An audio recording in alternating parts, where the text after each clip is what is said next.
So video games, we like them, I'm sure you do too, but I mean sometimes the games are complicated. See? But I thought one of the games that must have had a hard time at release might have been fixed, right? Oh boy, oh yes, oh no. I did briefly talk about Sonic Colors before, but that was only like a 2-page memo, nothing to take serious. It was about Sonic Colors and Sonic Colors. It was almost like a fever dream. I can't remember anything that I said, if I remember correctly. What? Everyone knows Sonic Colors, the game that Sega made as a sorry letter that there wasn't a proper Sonic Unleashed on the Wii. But this game had incredible gameplay, controls, mechanics, even incredible graphics for a Wii game. Sonic Colors released in 2010 for the Wii and DS. The DS version is different, but I'll get to it later. Sonic Colors Ultimate released in 2021 for the PS4, Xbox One, PC, and Nintendo Switch. This game was basically locked behind Nintendo's breadbox, and people really wanted to play this game on their PC, PS4, and microwave. For the longest time, there was no official port of the game, but people just had to rely on methods. But Sega finally started to reveal this game in 2021 as a remaster, and in September of 2021, Blind Squirrel Studios gave us Sonic Colors Ultimate complete with the most necessary accessory from Sega, plastic, and not any ordinary plastic. Useless plastic. But none of that mattered. We have Sonic Colors Remastered for the modern day, and I'm sure they did this in the best way possible.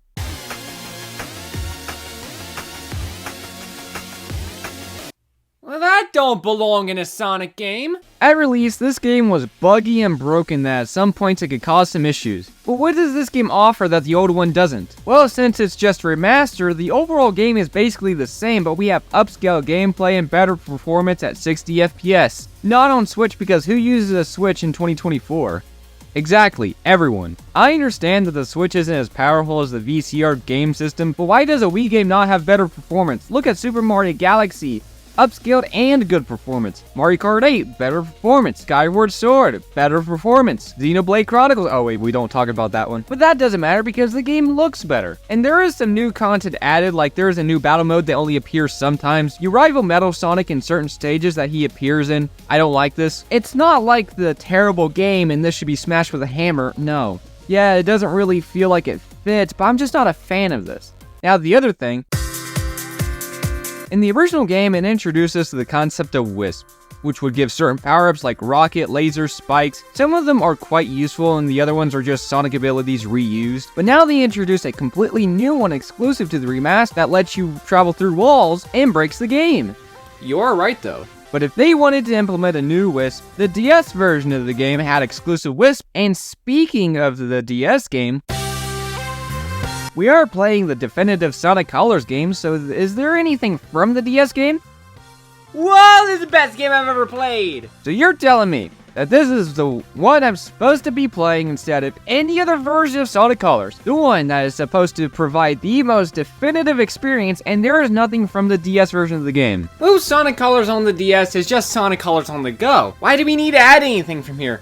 There's nothing in here. Let me think here. Wisps exclusively on the DS. The DS version had unique levels, sometimes better than some of the Wii version levels, special stages, secret boss battle with Supersonic. So, I think there might be nothing for Sega to use. But hey, we can all agree that the Lives Counter improvement was the best choice ever. What? This game brought in the Wii version and only the Wii version, and implemented even some new stuff, but missed the DS game. But this game being an anniversary game for Sonic, bringing back the beloved Wii game, just making it worse than the original, let's compare.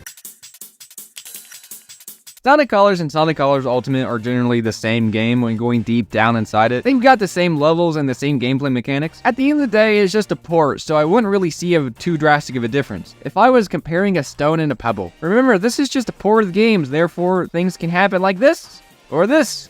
Sure, not everything is going to be perfect. Making a game requires ironing out. I mean, look at Super Mario Sunshine, Community widescreen patch, and look at Nintendo's widescreen patch. But this, the game on Wii was perfect. There was little to no bugs in the game. But now, how did this happen? Let's count how many bugs there are.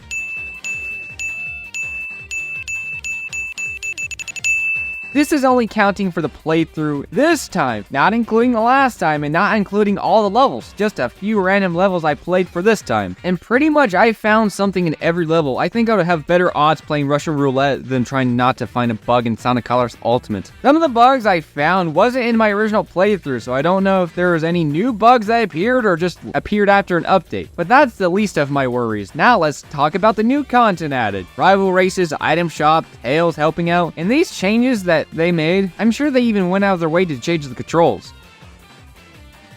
What is this? Have you seen the Wii remote? You'd definitely be saying that's no PS3 controller, and you'd be right, sometimes. So they had to try to map the controls to a Wii remote. Well, that was to compensate for the lack of a traditional controller layout of the Wii remote. Now, since we have the controls, it must be better, right? They didn't do a single thing to map the controls to anything else other than the original game. All they did just gave the same thing to a modern controller and nothing else. But of course, I can't really blame them for this mess. I mean, sure, if I try to make a Wii port, I'm sure it'll be a mess too. I didn't even start, I already messed up!